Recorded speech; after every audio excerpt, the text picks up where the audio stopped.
Yo quiero referirme a un tema que no muere porque cada cierto tiempo nuestro país destapa un escándalo relacionado o a la corrupción técnica y administrativa, que siempre me gusta hacer esa separación y siempre me gusta poner en la mente de la gente que el monstruo de la corrupción dentro del Estado tiene esas dos formas. Incluso hay una que se subestima mucho, que es la técnica. Un puente mal hecho es corrupción técnica. Y un puente mal hecho implica volver a hacerlo. Y volver a hacerlo cuantas veces tenga problemas técnicos. La corrupción administrativa, que es malísima, que es de la que más se habla, tiene el límite del tamaño del presupuesto que tenga para cualquier política definitiva. En cambio, la técnica, yo insisto, no tiene fin. Porque las calles que ha habido que volver a hacer aquí por errores técnicos, por deficiencias técnicas o incluso decididamente porque se han hecho con la menor calidad posible, es parte de la corrupción técnica. Siempre me gusta hacer esa separación, sobre todo en un país donde a veces no sabemos diferenciar bien el mal que nos aqueja. Unas declaraciones de un regidor, el señor Choli. Me encantaría saber quién rayos es que le pone los apodos a los políticos dominicanos, porque no, parece como...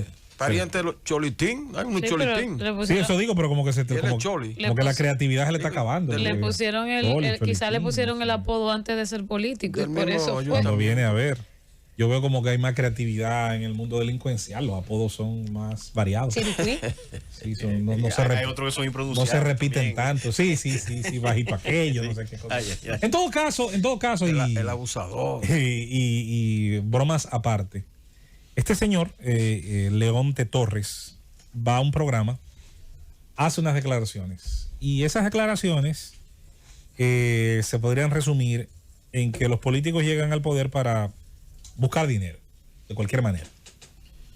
De que la permisología no es más, como hemos dicho aquí muchas veces, que corre el peligro de ser, pero él dice que ya que es latente que lo es, pura y simplemente un peaje, un camino por donde pasa el soborno. Y lo dice, obviamente, con una expresividad, lo que yo le llamo aquí a veces honestidad brutal que asombra. Me da mucha lástima, y yo digo que siempre uno de los graves problemas que tiene la corrupción en países como los nuestros, y esencialmente en América Latina, desde el Río Bravo hasta la Patagonia, es que ya hemos asumido las prácticas de la corrupción como parte del tejido cultural. Hay una parte de la sociedad que le dice al político, mientras una parte le reclama honestidad, le reclama ser pro, le reclama buenas prácticas, le reclama eficiencia, hay una parte muy cercana a ese político que le dice, resuelve como puedas, el fin justifica los medios, otros lo hicieron, no seas pendejo, hay que beneficiar a los tuyos, porque con los tuyos es que tienes que contar, y todo ese tipo de cosas.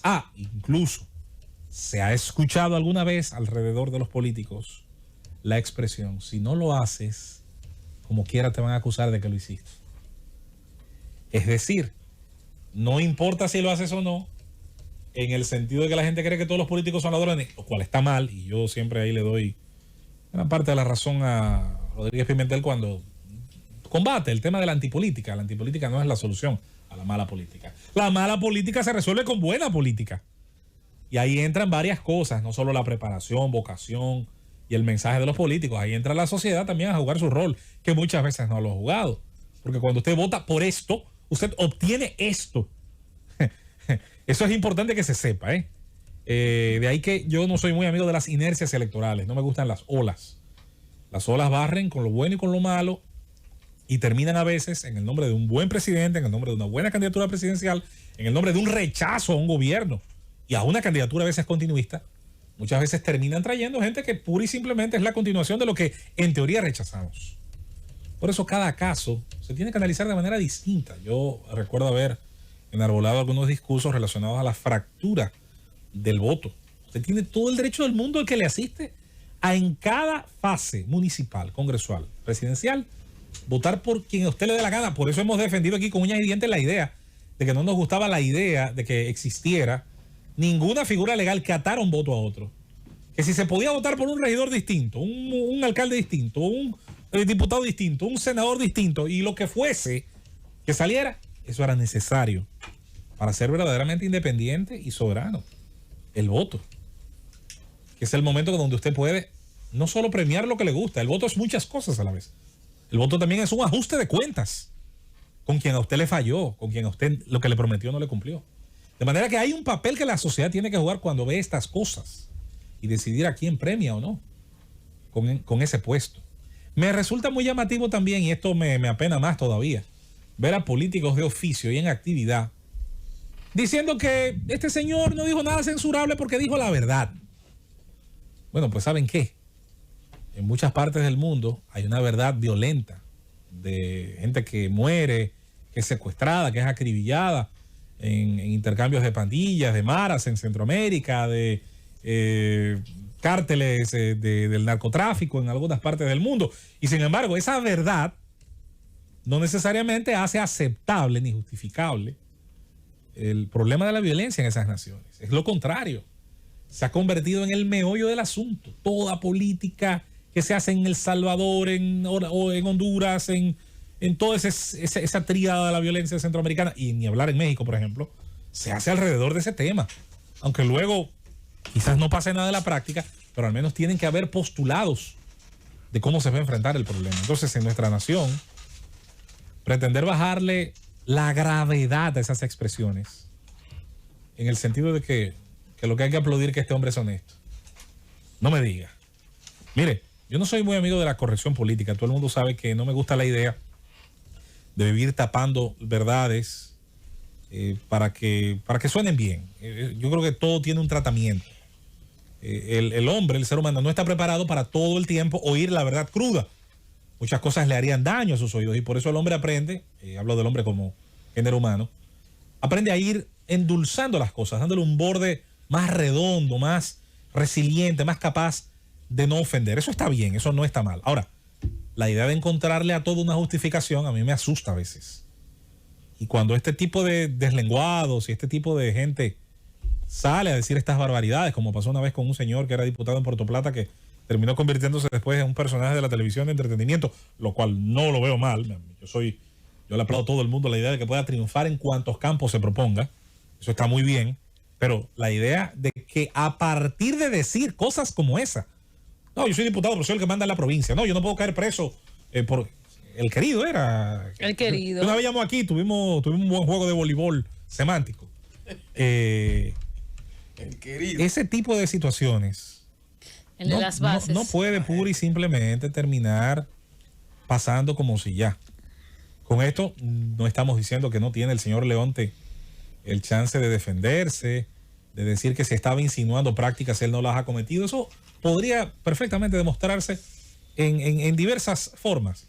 No tiene que ser ni siquiera incluso dentro de un juicio, si hubiera situaciones para llevarlo a juicio. Ahora, no está nada mal que un gobierno que ha intentado apostar por al menos la decencia de hacer parte de su discurso relacionado a la ética. Cuando se hicieron los nombramientos iniciales por parte del presidente Luis Abinader, los decretuits, una de las cosas que más impacto causó fue el nombramiento de doña Milagros Ortiz Bosch, justo al frente de ética e integridad gubernamental. ¿Saben por qué? Porque ese organismo, cuyas siglas el 99% de los mexicanos ni conoce, tú paras a una gente en la calle y le pregunta, ¿qué es la DGI? Fácilmente te dice que una medicina que si te bebe 500 miligramos no te da algo. Pero cuando le hablas de ética, ya cae en cuenta y dice, bueno, doña Milagros.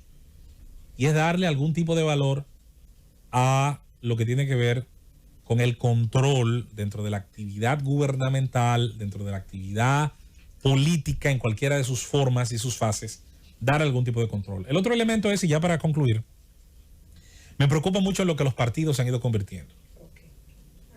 A partir de la llegada del Tribunal Superior Electoral, el mismo día que se inauguró esa alta corte, murieron los organismos de disciplina de los partidos. Jamás nada se resolvió dentro de los partidos. Todo llegó a esa instancia. Bien o mal, se judicializó la política interna de los partidos. Terminó judicializándose, llegando a un coto donde por los tiempos que la justicia tarda, esos mismos tiempos ahora se imponían hacia los partidos, y en medio de una situación que todo el mundo recordará, donde se dividían los partidos de oposición y se jalaban los manteles de un lado y de otro para obtener los franquiciados de los partidos, se perdió de vista la importancia que tenía que dentro de los partidos hubiese una autoridad lo suficientemente fuerte como para alar a capítulo a estas personas. Y no hablo solo de partidos mayoritarios, porque el señor Leonte pertenece hasta donde sea la Fuerza Nacional Progresista, pero que los partidos tuviesen la autoridad moral de hacer censuras públicas, de hacer señalamientos, incluso, si era necesario, hasta de retirar la pertenencia, la membresía. Pero los partidos, muchos van a pensar, bueno, yo no me voy a perder una curul por ese liguito, por ese problema. Bueno, pierden más aceptando y manteniendo a gente que cuando abre la boca tiene el complejo de media, abre la boca y mete la pata. Y luego hace un reclamo en nombre de una supuesta honestidad cuando dice ese tipo de cosas. La sociedad es la que tiene, tarde o temprano, ahora o el año que toque, entonces valorar esas cosas, hacer ajuste de cuentas electoral, legal, social, cultural o en cualquier término con esas prácticas políticas.